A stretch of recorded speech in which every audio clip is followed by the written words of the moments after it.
Amables oyentes, cordial bienvenida a este programa sobre las efemérides a través de la emisora cultural Radio Bolivariana. Maestro Rodolfo Pérez González, bienvenido a su programa. Maestro, tenemos el 6 de marzo, en el año 1932, la muerte de Jean-Philippe Sousa. Jean-Philippe Sousa, sí, había nacido él en Washington en 1854 y llegó a ser famosísimo, tal vez el más famoso director y compositor de música para banda que haya existido nunca. Fue tal la popularidad y la boga que alcanzó su música que cuando llegó en gira con su propia banda a tocar en Alemania, aquello produjo una conmoción tal que desbancó increíblemente el vals vienés, que estaba en uno de sus momentos de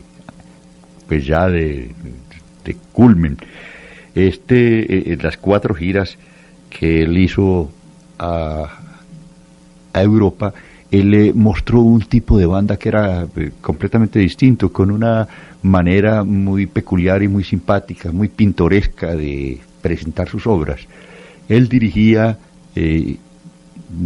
un programa que ya tenían generalmente en gran parte los músicos de memoria, y aparecía un cartel llevado por dos damas, 2 jóvenes, con el título de la obra, y ellas pasaban, y eso era pues más o menos como anunciando en una pelea de boxeo el round siguiente, pasaban con el cartelito. Las marchas de Philippe Sousa son verdaderamente maravillosas, más de 100 en número, pero de una calidad excepcional. James Taylor, en un comentario que hace sobre Sousa, decía que debía haber un paraíso para aquellos que hicieron que las marchas, esas largas marchas de los soldados, se hicieran más amables y más suaves, como fue el caso de Jean-Philippe Sousa. Sousa hacía que caminar, ya marchar, no era un esfuerzo, no era una cosa penosa, sino todo lo contrario, era casi bailar. De esas famosas marchas se recuerdan el Washington Post, que fue una marcha compuesta casi de una manera simpaticísima. Philippe Sousa estaba de jurado en un concurso de composición, en una premiación de un concurso de composición, y de pronto se apareció un empresario de esos gringos. Digo, maestro, necesito una marcha para cerrar esta sesión, usted la puede componer. Sousa, que no le tenía miedo a nada, bosquejó rápidamente su marcha y repartió unos papelitos a los músicos, que era una banda muy pequeña la de él, y al terminar el acto estaban tocando esa nueva marcha, Washington Post, que era el periódico patrocinador del concurso de composición.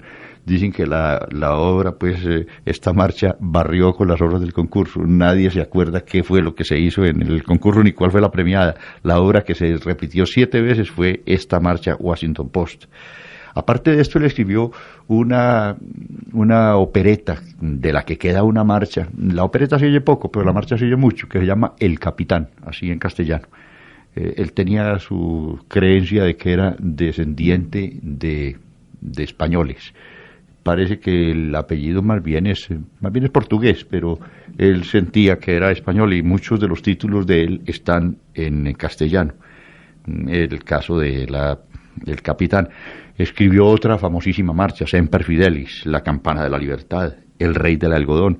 Bueno, una cantidad de barras y estrellas por siempre. Eso iba a decir, una de las más famosas, barras y estrellas por siempre, hace alusión a la bandera de los Estados Unidos. Pero es una de esas marchas que con mucha frecuencia, casi que son tan símbolo de los Estados Unidos como el propio himno oficial. Es decir, es una de esas marchas que son la identificación de los Estados Unidos en cualquier parte, y de las buenas identificaciones, porque a veces hay cosas que lo identifican mal. Rindámosle un homenaje, maestro, a Jean-Philippe Sousa en este aniversario de su muerte, el 6 de marzo del año 1932, escuchando precisamente una selección de esta bellísima marcha, Barras y Estrellas por Siempre. Maestro Rodolfo Pérez González, el 6 de marzo es un día que en forma casual nos presenta el estreno de 4 importantes óperas. La Sonámbula de Bellini, La Traviata de Verdi, Tancredi de Rossini y Los Diamantes de la Corona de Auber. Vamos a iniciar con la conmemoración de una de las más conocidas y de las más populares de estas cuatro, La Traviata de Giuseppe Verdi, estrenada el 6 de marzo de 1853 en Venecia. Esta ópera sí es una de las óperas más bellas que haya escrito Giuseppe Verdi, y el libreto fue realizado por Piave sobre la novela de Alejandro Dumas, Hijo. El libreto pues tiene la acción en el siglo XIV, pero las puestas en escena han restituido el siglo XIX como la época normal de la representación. En esta obra, en el prólogo, Dumas dice que se trata de una acción real, no es una invención, sino que fue una historia de algo sucedido, y que Charles Dickens, el novelista inglés, pensaba escribir. Un paréntesis, maestro, antes de proseguir con lo que usted cuenta de Alejandro Dumas. ¿La pronunciación de Dumas es para nosotros correcta decir Alejandro Dumas o Alejandro Dumas? Dumas, es Dumas. Lo que pasa es que es tan popular entre nosotros decir Dumas, como esos nombres que ya han adquirido como cierto posicionamiento en la... lo mismo que decimos, por ejemplo, Renato Descartes. Y ciertos nombres que han hecho carrera en su versión al español. Sí. Entonces dejémoslo como Alejandro Dumas y no Alexandre Dumas. Perfecto, maestro. En todo caso, este señor escribió este argumento y la obra apareció en el año 48. A Verdi le tocó ver la representación, una versión escenificada en París, y pues el hombre se entusiasmó con la obra y le mandó a Piave un ejemplar diciéndole que necesitaba que le escribiera un libreto sobre esto.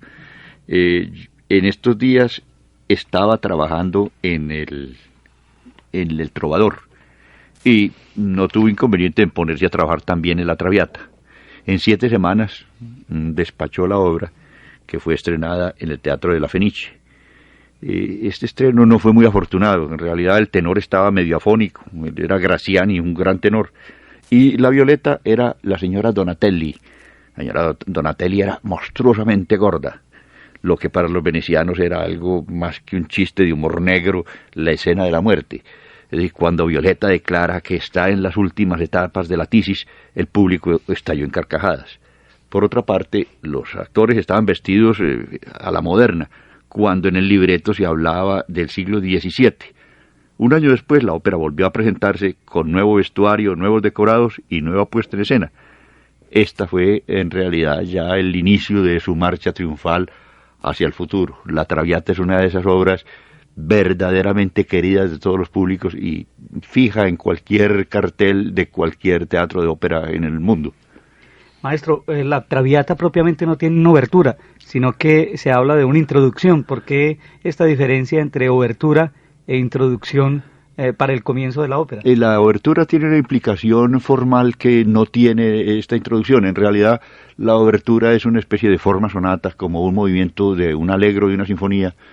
Y en el caso de los operistas italianos, generalmente descartaban esta forma de proceder. Ellos no eran pues muy dados a la música sinfónica pura o la música instrumental, entonces simplemente hacían una portada instrumental a partir de muy breve por lo general, y después empezaba la acción. En realidad son ejemplares y son muy bellos, indudablemente los dos preludios del primer acto y del tercer acto de la Traviata. Pero nunca los italianos, salvo los Cherubini, Spontini, Rossini también, y bueno, habría algunos de los maestros del siglo XVIII sobre todo, que utilizaron, Salieri también, que utilizaron la obertura, pues la obertura como una pieza suelta. Inclusive ya en la ópera italiana de Verdi no es desprendible, digamos, es una parte que está involucrada en la acción y que no es separable, y por lo mismo no se interpreta como pieza suelta, como vimos tan frecuentemente la obertura del Barbero de Sevilla o cualquiera de las de Rossini. El otro estreno, maestro Rodolfo Pérez González, del 6 de marzo, tiene que ver con La Sonámbula, ópera de Vincenzo Bellini. Esta ópera fue estrenada con un gran éxito en Milán. No sabemos cuál será el motivo tan raro que existió entre las sopranos del siglo pasado para debutar siempre con la Sonámbula. Es una obra supremamente difícil, pero una soprano que se lanzaba a la carrera, por ejemplo, la Albani, Adelina Patti, debutaron en Inglaterra con esta obra. Esta era de esas obras que casi todas las grandes cantantes quisieron hacer su debut en el papel de la Sonámbula. Es uno de los papeles románticos, precisamente donde se explota con mucho éxito esa forma de la locura. La Malibran, la Pasta, Jenny Lind, la Gerster, Campanini, la Grisi, todas esas grandes cantantes fueron iniciadas en la Sonámbula de Bellini. Es indudablemente una de esas obras deliciosas desde el punto de vista melódico. Bellini era un gran maestro de la melodía, aun cuando pues poco cuidado le ponía a él a la parte del acompañamiento, que muchas veces era un poquito estereotipado. La orquesta simplemente se limitaba a plantear una especie de pedestal sobre el que actuaban los grandes cantantes, tanto los tenores como las sopranos, que eran pues especialmente favorecidos por la escritura de estas páginas maravillosas. El libreto de la ópera La Sonámbula fue de Felice Romani. El estreno no fue en Milán, pero no en la Scala. La Scala estaba en reparación. Fue en el Teatro Carcano de Milán. Maestro, antes de escuchar una selección de esta ópera La Sonámbula, ¿por qué no recordamos a los oyentes las óperas más famosas de este compositor italiano Vincenzo Bellini? Pues así como muy de repente, por ejemplo, Los Puritanos, El Pirata, Beatrice de Tenda, Capuletos y Montescos, que sobre el drama de Romeo y Julieta. Es decir, son y la más popular, Norma, ¿no? Ah, sí, indudablemente la más popular y la más de las más bellas también. La música es muy hermosa, la música toda en la obra de Bellini, ¿no? Sí, son de esas óperas que realmente no tienen desecho. Escuchemos una selección precisamente de esta ópera La Sonámbula, de la cual estamos conmemorando el 6 de marzo de 1825 su estreno. Ya nos encontramos, maestro, en el día 7 de marzo. En el año 1809 muere el maestro de Beethoven, Johann Albrecht Berger. Uno de los maestros, porque en realidad Beethoven tuvo muchísimos maestros cuando estuvo en Viena. Él oficialmente estaba estudiando y era discípulo de Joseph Haydn, cosa que era un gran honor. En realidad, ser aceptado como discípulo por un maestro de estos era casi que un reconocimiento del talento y de las posibilidades que tenía. Pero Beethoven entendió que necesitaba ciertos refuercitos, y uno de los refuerzos que él buscó fue precisamente a Johann Georg Albrecht Berger. Era un teórico y un organista muy notable. Aparte de eso tuvo a Schenk y tuvo otros. Tuvo a Salieri también. Es decir, él se reforzó en el campo de la parte teórica con Albrecht Berger, en la parte de la composición con Salieri. Con el maestro Haydn el entendimiento fue muy malo. Por eso este personaje parece que tuvo mucha influencia en la formación del estilo y del conocimiento musical de Beethoven. Muchas veces se trata de suponer que Beethoven era uno de esos genios caídos de la luna, que por su gran talento y por su inspiración divina llegaban a hacer una música maravillosa. No, estos tipos tuvieron que estudiar y mucho. Y realmente el dominio del arte que alcanza Beethoven es verdaderamente maravilloso. En realidad no había un aspecto del campo musical que Beethoven no lo conociera, y no lo conociera bien, y no lo hubiera estudiado. Él luchó, pero terriblemente, para llegar a posicionarse como gran músico. Era un músico que dominaba el oficio, y gran parte de esto se le debe a Albrecht Berger. Él nació en Klosterneuburg, cerca de Viena, en una aldeíta, en 1736, y había sido organista de la corte de Viena, y posteriormente a la muerte de Mozart, quien había sido nombrado y nunca posesionado como maestro de capilla de San Esteban, recogió este puesto. Fue más recordado que por sus obras y sus composiciones, a las que se tilda de un poco áridas, por su alumno, indudablemente, que fue su mayor gloria haber tenido como discípulo a Beethoven, y haber escrito un tratado de composición en el año 1790, que fue traducido al inglés y que se convirtió casi en la obra fundamental de estudio de música en Inglaterra. Tiene unas composiciones que no se interpretan, aunque se reconoce que son muy bien escritas, es decir, muy respetuosas de las leyes del contrapunto y de la armonía y de la fuga, pero poco interesantes desde el punto de vista artístico. Sin embargo, maestro, tenemos un ejemplo de la música de Johann Albert Berger, su concierto para órgano y orquesta, del cual presentamos a continuación una selección. El 7 de marzo, en el año 1875, un gran acontecimiento, el nacimiento de Maurice Ravel en los Pirineos, cerca de los Pirineos. Sí, él nació en Cibor, en el Bajo Pirineo, y se llamaba Maurice Joseph. Fue un compositor y pianista pues muy fino. Él era vasco, pues, ante todo, y tenía esa condición de buena musicalidad que tienen todos los vascos, tanto franceses como españoles. Bueno, un vasco es más diferente de un francés o de un español que de cualquier otro. Es decir, los vascos de ambos lados son del mismo estilo, se visten igual inclusive. El caso de Ravel es uno de esos. Ravel era un personaje absolutamente vasco y se fue a estudiar a París porque era el lugar donde se podía estudiar música en serio. Allí estudió durante mucho tiempo con Berriot, estudió el piano, y la composición la estudió con Gabriel Fauré, un gran compositor. Con Fauré se quedó nada menos que 16 años estudiando. Ahí desarrolló pues un estilo personal que nunca les gustó a los franceses. Ha habido una constante entre los grandes talentos, los grandes genios franceses siempre han sido rechazados por los franceses. Y lo hemos dicho ya varias veces a propósito de Bizet, a propósito de Berlioz, a propósito de todo, de Rameau. Todos los grandes innovadores en la música francesa han sido por lo general rechazados. El intento de Premio Roma, que era un concurso anual que permitía a los estudiantes viajar a Roma y permanecer un par de años allá viviendo en el Palacio Medici, es decir, era una de esas vacaciones creativas extraordinarias, porque estos músicos se iban y allá tenían oportunidad no solamente de codearse con otros magníficos músicos franceses o italianos o de cualquier parte y componer alguna obra importante. Por eso era tanto el empeño de los músicos franceses en optar por el Premio Roma.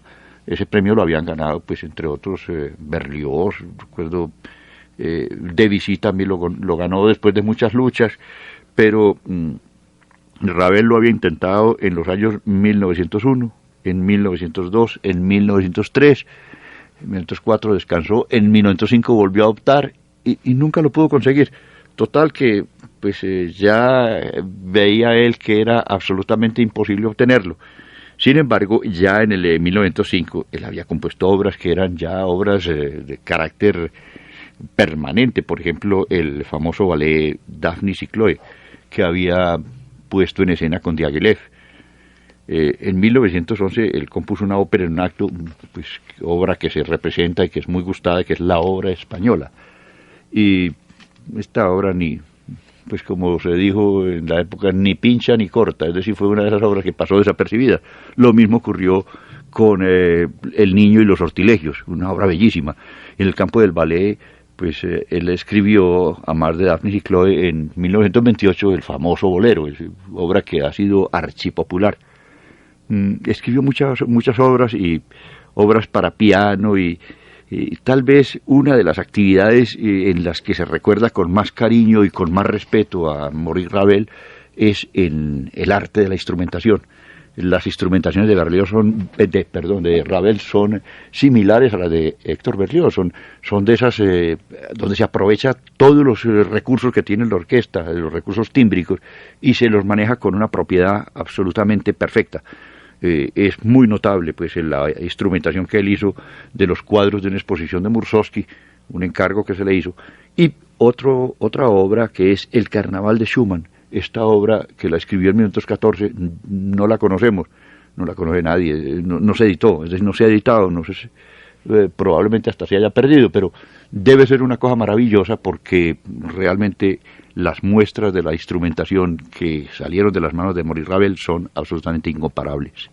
Vamos a presentar esta obra archipopular que es prácticamente la identidad para el gran público de la música de Maurice Ravel, como es el bolero, una selección de esta famosa melodía. Destaquemos finalmente, maestro, del 7 de marzo, la muerte de Igor Markevich, el famoso director de orquesta, en el año 1983. Igor Markevich, él murió en Antibes y había nacido en Rusia, él nació en Kiev, por ahí en 1912.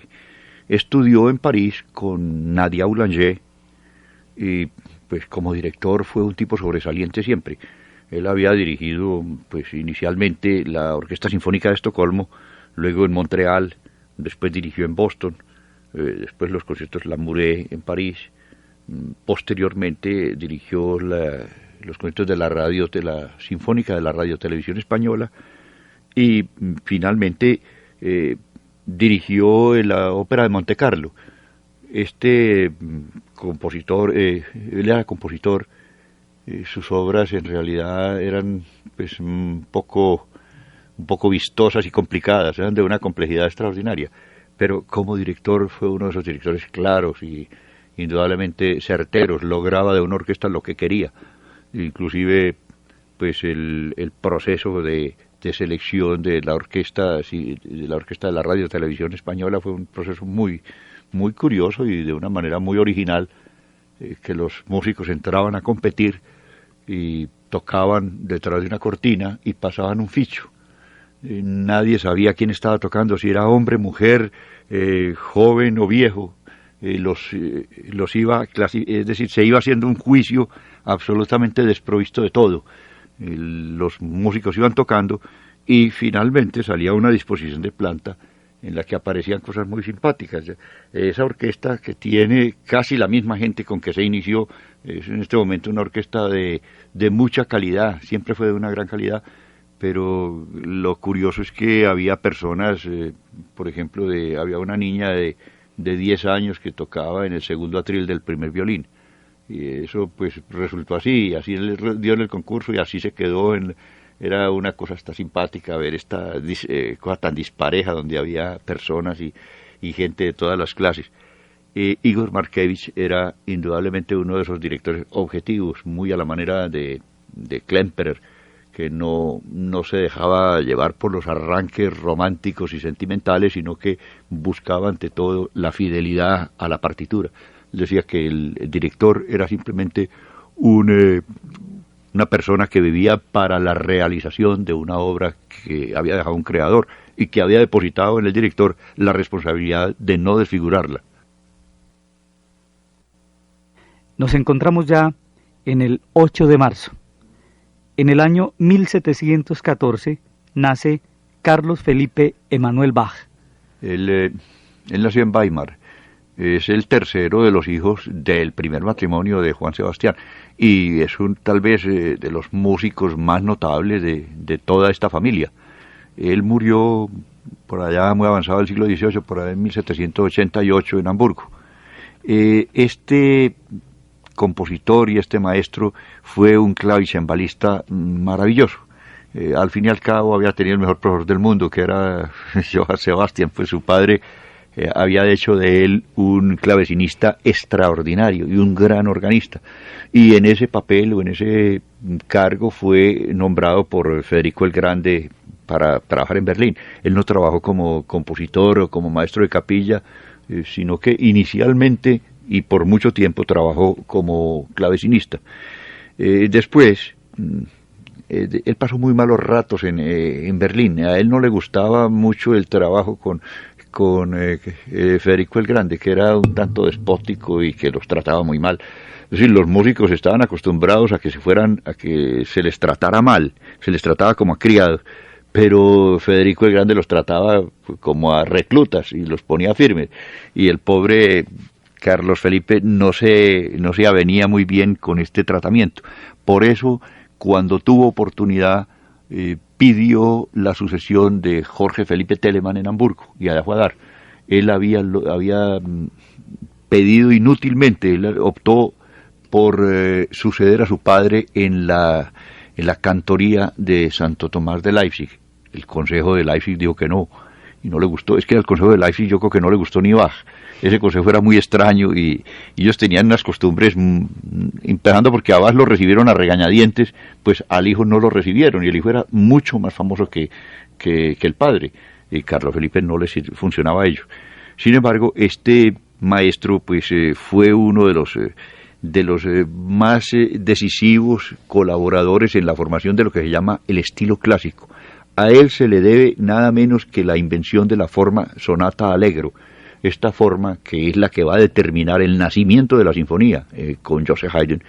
Es la que contrapone dos temas, la sinfonía y la sonata tradicional antigua de los italianos, por la de San Martini, tenía un solo tema, y se hacía una exposición, luego una digresión y luego una reexposición, pero era monotemática siempre. En cambio, Carlos Felipe plantea dos temas de carácter distinto. El uno es de carácter rítmico, el otro más lírico, más melódico, y los pone en contraposición. Y hace pues ese proceso que después va a ser el proceso normal de la forma sonata allegro. Se recuerda, por ejemplo, que Haydn, con los primeros centavos que se ganó, compró el libro de las sonatas de Carlos Felipe Emanuel Bach, y lo estudió, pero con una avidez extraordinaria, y de ahí resulta realmente la sinfonía de Haydn es hija de las sonatas de Carlos Felipe. De todas maneras, este maestro fue un compositor muy prolífico. Él escribió 200 sonatas para clave, más de 50 conciertos, sinfonías, sonatas para violín. Además escribió 22 pasiones, oratorios y canciones. Hay unas canciones de Carlos Felipe Emanuel Bach que se acercan ya mucho a lo que vendría a ser posteriormente el Lied romántico, el de Schubert. De todas maneras, Carlos Felipe Emanuel Bach no tiene la dimensión y la talla de su padre, pero indudablemente tiene una resonancia y una importancia grandísima en la evolución musical hacia el clasicismo. Y realmente la música de estos hijos de Bach, como la de sus contemporáneos, hablo de Johann Christian, de Carlos Felipe, es la música conocida como la música galante. Sí, en realidad lo llamaban el galant stil, el estilo galante. Era un estilo cortesano, amable, donde la música no presentaba problemas. Es una música de esas como a la que se le ha quitado todo el veneno, y era muy amable, pues era muy deliciosa para oír en los castillos. En un castillo, pero realmente una música que no conmovía a nadie, y por eso de ese galant stil empiezan a salirse precisamente los que van a ser grandes, que van a ser Haydn, Mozart y algunos de los grandes maestros del clasicismo, Boccherini. Y esta es la música galante de Carlos Felipe Emanuel Bach. El 8 de marzo del año 1858 nace Ruggiero Leoncavallo en Nápoles. Compositor pues muy conocido por una de sus óperas. Él murió por ahí en 1919 y había estudiado en el Conservatorio de Nápoles. Él escribió allá una operita y después inició una trilogía que nunca terminó, pero en realidad en el año 1892, él escribió la ópera más famosa de su vida, que fue Los Payasos. Esta obra se la estrenaron pues nada menos que en la Scala de Milán, con director fino a bordo. La dirigió Arturo Toscanini, que era un muchacho que estaba haciendo las primeras armas como director, extraordinario. El argumento mismo se dijo que había sido plagiado. Resulta que eso ocurrió. Eso no fue, ni siquiera tuvo libreto, no, el libreto lo hizo él mismo y no hubo una novela de fondo. Por lo general, el proceso para la escritura de una ópera parte de una novela, y de la novela el libretista pues fabrica ya los versos y las situaciones, disponiendo los solos, los dúos, a veces las escenas, los coros, todo ese trabajo que es el que hace el libretista, que es muy complicado realmente, generalmente está apoyado en una novela. En el caso de Payasos no, era una historia que todo el mundo sabía y que había ocurrido en el pueblo, y entonces Leoncavallo simplemente elaboró su propio libreto, y por eso pues esa obra es tan impresionante desde el punto de vista dramático, es decir, es de esas obras que a uno lo penetra y que lo estremece y que da lugar a uno de los movimientos más sonados en la ópera italiana, que fue lo que se llamó el verismo. A él pertenecen, pues, entre otros, Mascagni con su Caballería Rusticana y Puccini en Tosca, y obras que son de un dramatismo realmente sobrecogedor. Y es precisamente por esa crudeza, ese realismo espantoso, porque no se trata de una historia imaginada, sino de una realidad vivida. O sea que el verismo es como la antítesis de lo que es la tragedia griega, o al menos la representación de la ópera basada en la tragedia griega pasa a ser basada en la realidad. Sí, y por eso se llama verismo. Verista, es decir, el argumento es muchas veces sacada de una noticia de periódico. Eso ocurría con cierta frecuencia en estos últimos años del siglo XIX en la ópera italiana. Fueron muchos los casos en los que un acontecimiento de cualquier parte pues daba lugar a una ópera, un argumento de ópera. El caso, por ejemplo, Las 2 jornadas de Cherubini es una obra también, una situación presentada durante la Revolución Francesa. Este tipo de cosas fueron finalmente descartadas, es decir, el verismo es una de esas cosas que viene más bien perdiendo altura, y en la ópera se pasó a una cosa un poco más espiritualizada, donde las elaboraciones y la estilización suplen ciertas durezas que tienen a veces los argumentos tan crudamente sacados de la realidad. Vamos a escuchar tal vez de las áreas más populares y favoritas de todos los públicos, perteneciente a esta ópera Payasos de Ruggero Leoncavallo, Vesti la Giuva. Pasemos, maestro Rodolfo Pérez González, a las conmemoraciones del 9 de marzo. En el año 1839, el florentino Saverio Mercadante estrena Il Bravo en Milán. Saverio Mercadante es un compositor de los que se le eclipsó su éxito grandísimo como compositor de óperas.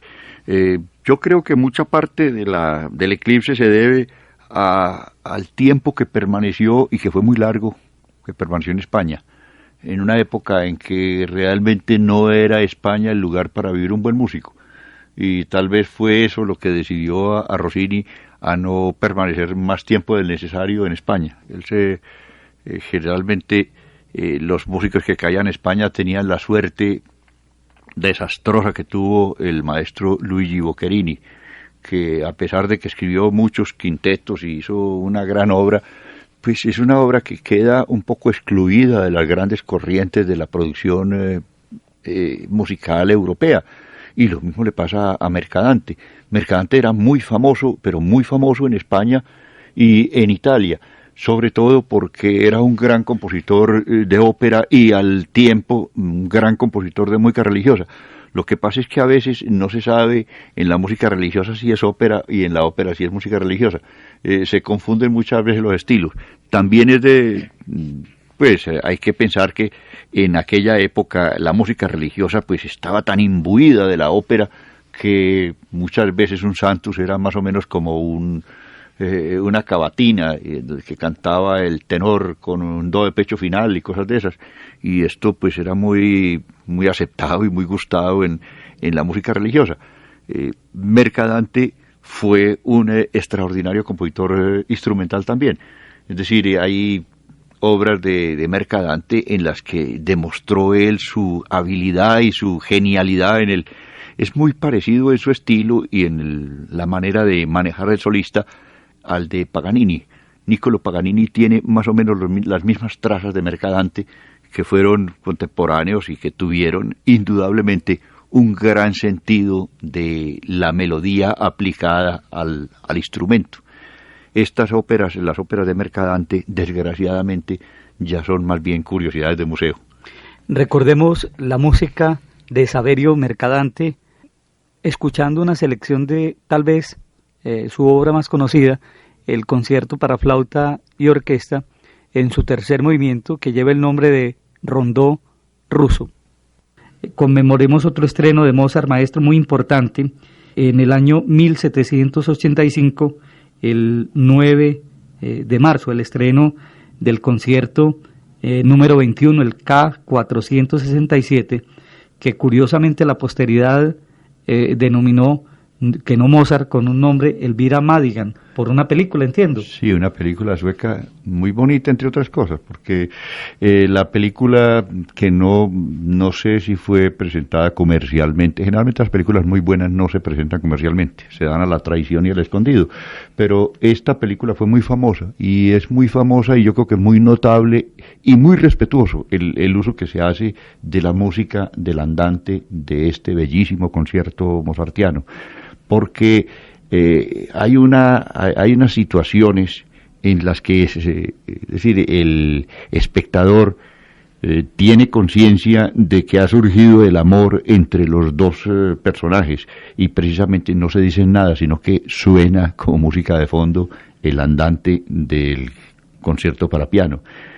Está utilizado de una manera pues muy respetuosa, digo, y muy elocuente, porque de todas maneras hay que reconocer que está tratado con respeto. Lo que sí no hay razones para que los discos los estén publicando y lo estén anunciando como el concierto Elvira Madigan, que no tiene absolutamente ningún sentido, es una solemne tontería. Valdría la pena, sí, haciendo la advertencia de que es el concierto que aparece en esa película, tal vez tendría sentido, pero si la gente no vio la película no le dice nada. Lo que sí es de observar es que este gran concierto, el que lleva el número 21 tradicionalmente, no es el 21, es el 17, por cuanto los 4 primeros conciertos de Mozart solo eran arreglos de otros autores, y la numeración se descuadró, pero la posteridad lo ha conocido siempre como el de número 21, que es uno de los grandes conciertos donde Mozart vuelve a utilizar en la orquestación las trompetas y los timbales, que le dan un aire verdaderamente majestuoso a la iniciación y un carácter verdaderamente lírico, casi romántico diríamos, a ese segundo movimiento, ese andante que es incomparable. Andante en una selección del concierto Kegel 467, número 21, de Wolfgang Amadeus Mozart. Pasamos ahora al 10 de marzo. Nos encontramos en el año 1844, en Pamplona. Allí nace Pablo de Sarasate. Pablo de Sarasate tenía como nombre completo Pablo Martín Melitón Sarasate y Navascuez, nombre largo. Este compositor y violinista estudió en París. Él estudió con Allard. Allard es uno de esos músicos, de esos violinistas que es muy famoso por un famoso método de violín que todavía se estudia en los conservatorios. Este muchacho hizo progresos rapidísimos. En el año 61 debutó en Londres y desde entonces pues fue uno de esos violinistas aclamados por toda Inglaterra. Por toda Europa. Era de un tono dulce y bellísimo. El canto del violín en Sarasate era verdaderamente conmovedor. Se dice que una de sus grandes, de los puntos fuertes en su ejecución, era las escalas. Cada uno tenía lo suyo. Paganini, por ejemplo, había sido el especial virtuoso de la doble cuerda, de la técnica de la doble cuerda. Max Bruch era el de los acordes. Sí, Sarasate era un habilísimo intérprete de las escalas, y para él se escribieron muchas obras. Los grandes compositores de su tiempo pues le dedicaron muchas obras y le encargaron, o mejor dicho, le compusieron obras para que él las tocara. Entre otras, la Sinfonía Española que le escribió Edouard Lalo, una obra preciosa y de un encanto exquisito, basado en temas populares españoles. muy del gusto de Sarasate y que Sarasate la interpretó muchísimas veces en sus correrías por Europa.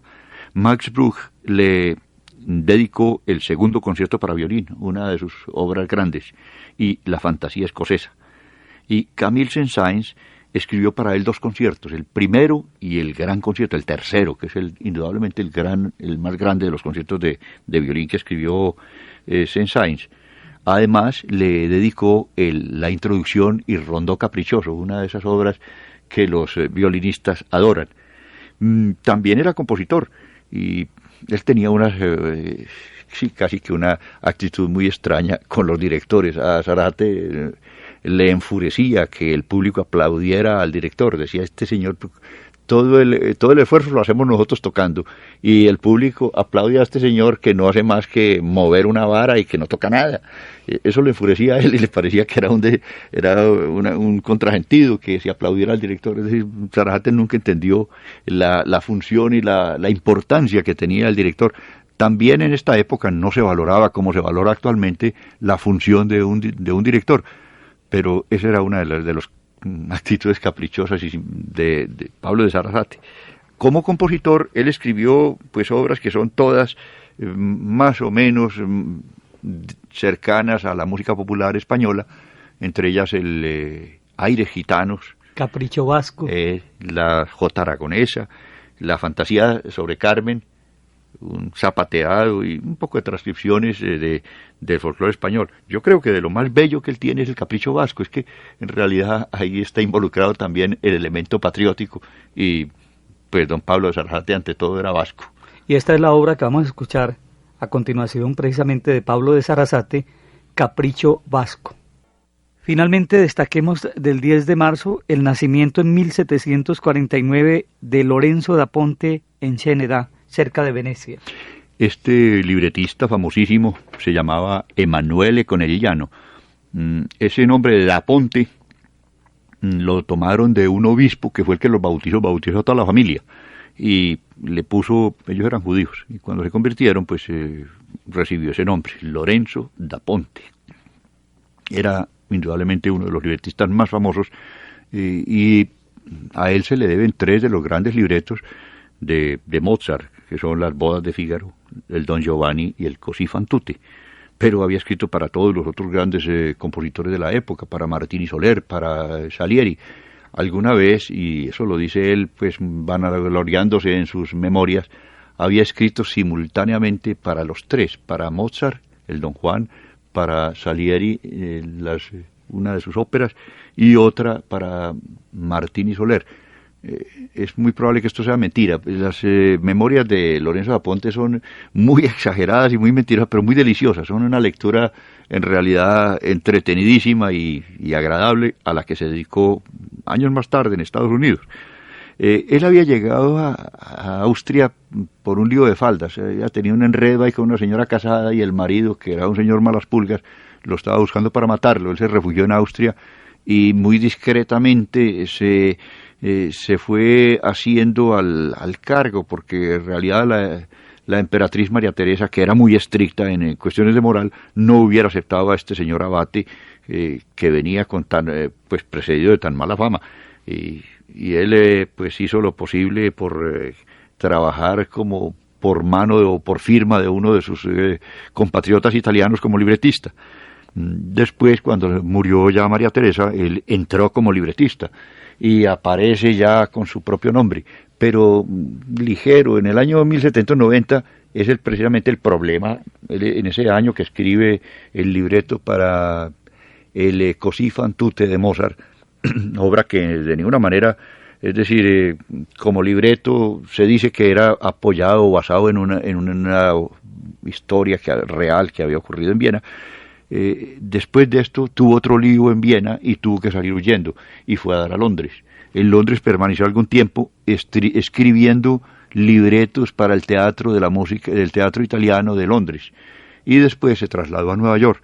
En Nueva York puso un almacén como eso que llamaban ultramarinos y una fábrica de aguardiente y organizó con otros italianos que había allá organizó una compañía de ópera. Entre otros estaba el famoso tenor Manuel García. Manuel García era uno de los grandes cantantes y maestros de la época, y con él organizaron ahí un establecimiento de óperas que fue finalmente la Ópera de Nueva York. Esta cosa fue por allá por el año de 1825. Él trabajó también en Nueva York como profesor de la Universidad de Columbia entre los años 26 y 37, y escribió unas memorias, pues esas memorias a las que nos referíamos ahora, que son pues una obra muy voluminosa, llena de mentiras, pero muy entretenida, y de todas maneras un buen documento sobre lo que era la vida de la ópera, con todos los enredos y algunas indecencias que se fraguaban en los camerinos. Este señor murió en Nueva York, ya muy anciano, en el año 1838, a los 89 años. Iba de frente hacia el siglo. Ese fue Lorenzo da Ponte. Estamos en el 11 de marzo. En el año 1886, Tchaikovsky estrena la Sinfonía Manfredo, opus 58, en Moscú. El Manfredo de Piotr Ilyich Tchaikovsky está basado en el poema de Lord Byron, obra que coincide con uno de esos periodos de misantropía a los que fue tan adicto, en las que cayó tantas veces Piotr Ilyich. Él había conseguido una casita campestre en Klin, y en este lugar vivía perfectamente aislado como un ermitaño. Allí fue donde él compuso el Manfredo, obra que se puede considerar en cierta manera como un anticipo de lo que sería después la Sinfonía Patética. Hay un tema casi obsesionante que aparece a lo largo de toda la obra, y que precisamente es el que logra que la obra tenga tanta solidez de estructura, le da una unidad realmente notable. Y esta obra, que tiene inclusive una instrumentación bastante rica, tiene un final con órgano y cosas de esas, es una de las obras a las que Tchaikovsky no le quiso dar la posición que le dio a las otras sinfonías normales. La Sinfonía Manfredo no aparece como fantasía sinfónica, ni como obertura, ni como poema, ni como nada, sino como sinfonía, y sin embargo está relegada, no le puso el número. Es decir, Manfredo es una obra escrita entre la quinta y la sexta sinfonía, pero no tiene número. Vamos a escuchar, maestro, una selección de la Sinfonía Manfredo de Tchaikovsky, estrenada el 11 de marzo del año 1886 en Moscú.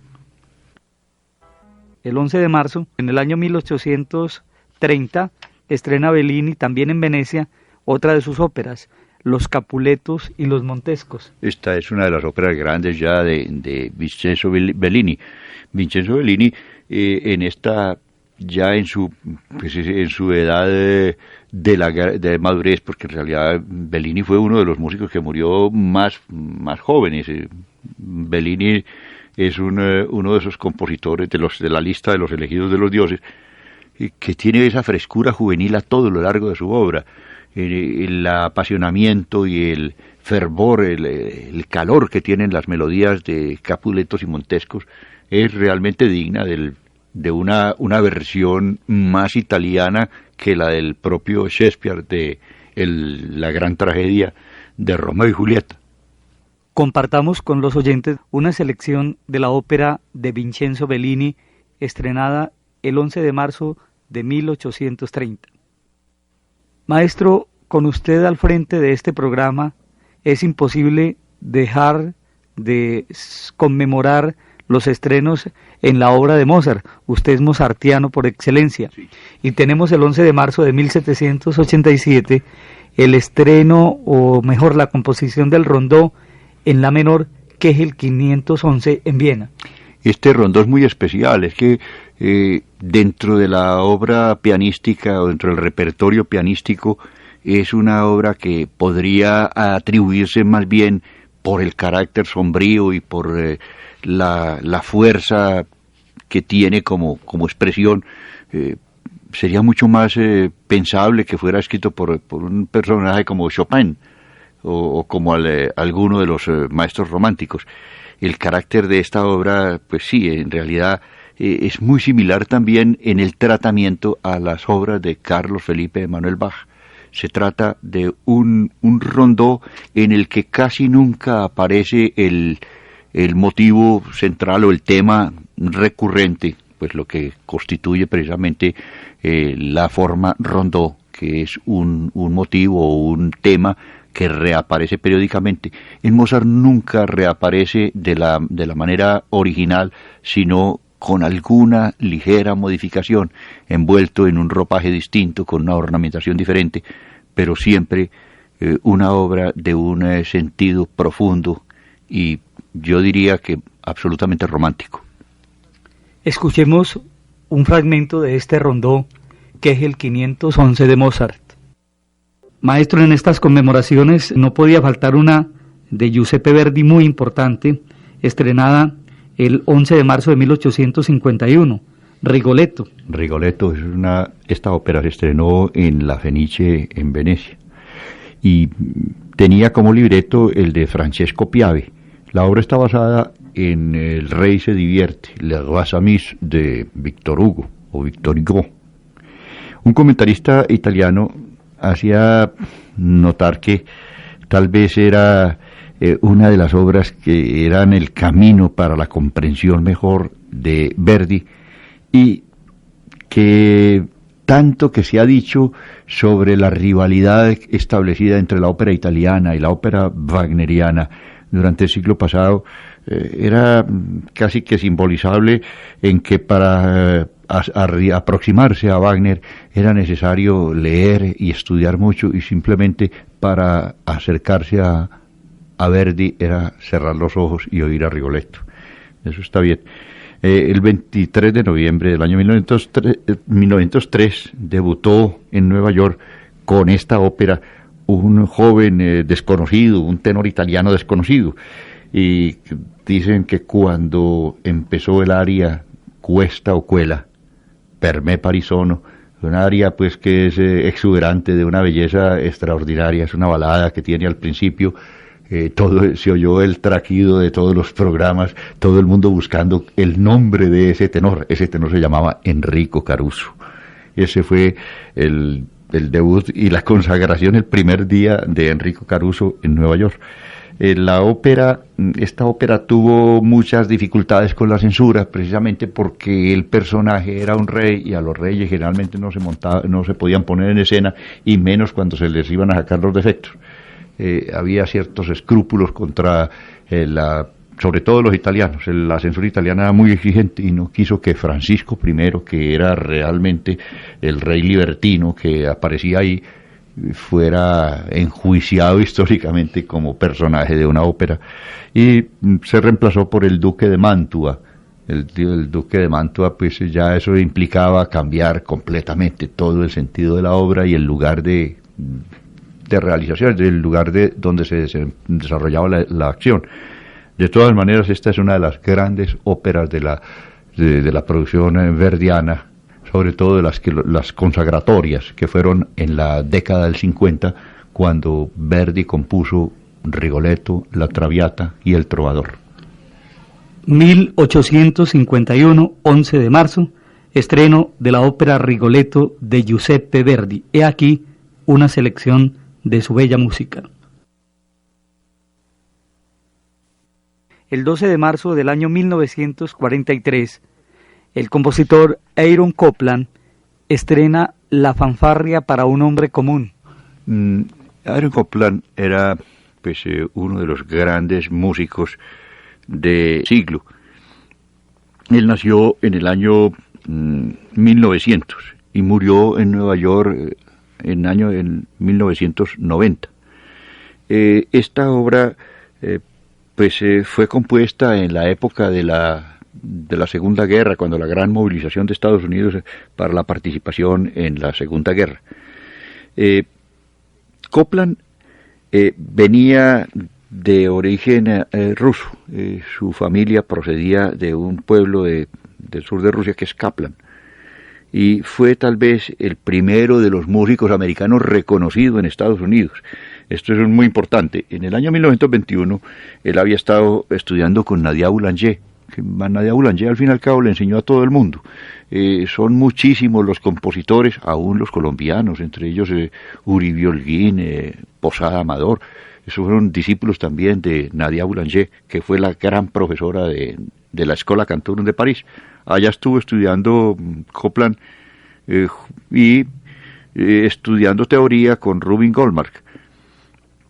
Él, a su regreso, escribió una sinfonía para órgano y orquesta, y luego se dedicó a componer de las obras más heterogéneas, por ejemplo, el Salón México, que es una fantasía orquestal sobre melodías mexicanas, y por el mismo corte está Billy el Bandido, y El Rodeo, y La Primavera en los Apalaches. Son obras muy bellas, de un gran colorido, y que pues de todas maneras hacen de Copland una de las figuras más queridas de la música norteamericana. Se interesó mucho por la expansión del gusto musical, que a la gente oyera más música buena y que oyera con más criterio, y se dedicó a dar conferencias, y a raíz de sus conferencias en Berkshire surgió un pequeño libro que es el primero de los libros que se hacen o que se escribe sobre el tema de la apreciación musical, un tema que nadie había considerado que fuera digno de ser tratado, y en realidad explicarle a una persona ciertos elementos de la música y ciertas situaciones le hacen posible un mayor goce, y a esto se dedicó Aaron Copland, lo que precisamente le valió el reconocimiento del premio Pulitzer en el año 44. Aparte de eso, Copland escribió muchos libros, es decir, libros de toda índole, sobre ensayos sobre la música norteamericana y sobre la música en general. Como compositor, pues sigue siendo uno de los compositores más ejecutados por las orquestas norteamericanas. Su instrumentación es de una brillantez realmente notable. Como es el caso de esta obra, La fanfarria para un hombre común, estrenada el 12 de marzo de 1943 y de la cual vamos a presentar un fragmento. En 1857, el 12 de marzo, Giuseppe Verdi estrena en Venecia Simón Boccanegra. Esta obra, pues que es una de las grandes óperas ya de Verdi, fue una de esas que como que anunciaban ya la última producción verdiana, el Otelo, el Falstaff, Aida, todas esas grandes óperas que rematan y que culminan esa producción maravillosa de Verdi. Casi que se puede decir que es una de las óperas que requiere un aparato escénico e interpretativo más complejo. Sin embargo, Verdi no tenía ningún problema ya en cuanto al manejo de la orquesta. Tenía un dominio absoluto y maravilloso. Todavía los alemanes, los wagnerianos, seguían diciendo aquella manida frase de que la orquesta de Verdi era más una charanga que una orquesta, es decir, una manera despectiva de referirse a él como un compositor medio ignorante. Verdi pudo haber sido ignorante en muchas cosas, pero en música no. En realidad fue de esos músicos que surgió lentamente, pero llegó a una madurez verdaderamente impresionante. En la época del Simón Boccanegra fue la visita de Claude Debussy. Claude Debussy fue a visitar a Verdi, y Verdi le puso una única condición: que no hablaran de música. Y a los que recibía les ponía la misma condición: no quería hablar de música con la gente, sobre todo con los desconocidos. Le parecía que era una manera, digamos, de profanar ese respeto profundo que él sentía por su música. En este momento ya las obras de Verdi pues no eran obras que tenían que abrirse camino, eran obras que el público esperaba con una verdadera avidez, y tenían el éxito por anticipado ya garantizado. Esta es la música de Simón Boccanegra, ópera de Giuseppe Verdi, estrenada en Venecia el 12 de marzo de 1857. Maestro, el 12 de marzo del año 1839 ocurre el estreno de la Sinfonía número 9, La Grande, de Franz Peter Schubert. Esta sinfonía fue estrenada, como se ve, 11 años después de la muerte y de haber sido escrita y de la muerte de Schubert. En realidad, Schubert había sido destinado pues casi desde el principio a ser maestro de escuela, actividad para la que no funcionaba. El músico de la casa era Fernando, y Fernando pues era una persona a la que la naturaleza no la había dotado como a su hermanito, pues como a Franz. Indudablemente el mundo está muy mal hecho y a veces queda más lo acaban de desbarajustar con esas asignaciones profesionales hechas a dedo. Usted se va de maestro de escuela y resulta que el pobre Schubert la música le salía hasta por los oídos y por los ojos, y escribía con una facilidad verdaderamente extraordinaria. Esta sinfonía, la novena, fue escrita en el año de la muerte, en el año 1828, y la empezó a principios de febrero y la terminó a principios de marzo. Es decir, a esta obra gigantesca y maravillosa Schubert no le gastó más de un mes, y no estaba solamente trabajando en ella, es decir, él trabajó en otras actividades. Compuso el ciclo del viaje de invierno y un poco de obras por el estilo. Schubert se la ofreció a la Sociedad Filarmónica de Viena y la consideraron muy larga, muy difícil. Ferdinand, el hermano de Schubert, la guardó y simplemente se la ofreció a todos los editores posibles que había en Viena, pero nadie se le quiso arriesgar a publicar una obra tan grande y tan complicada y que seguramente nadie querría tocar. Después va Schumann a revisar ese archivo y se encuentra esta sinfonía, y entonces le escribe una carta a Mendelssohn, una carta que ha sido muy famosa, donde él le habla de las maravillas que ha encontrado en esa sinfonía, y se la mandó por correo, y cuando llega Schumann de nuevo a encontrarse con Mendelssohn, ya Mendelssohn estaba en los últimos toques, es decir, estaba preparando ese estreno que hoy conmemoramos de la novena sinfonía, que es indudablemente de las sinfonías más grandes que se han escrito después de la producción de Beethoven. Bueno, maestro, y precisamente vamos a escuchar una selección de esta Sinfonía número 9, La Grande, de Franz Peter Schubert. Y en esta forma, amigos oyentes, concluimos por hoy el programa Efemérides. Al maestro Rodolfo Pérez González, nuestro agradecimiento por su presencia en Radio Bolivariana.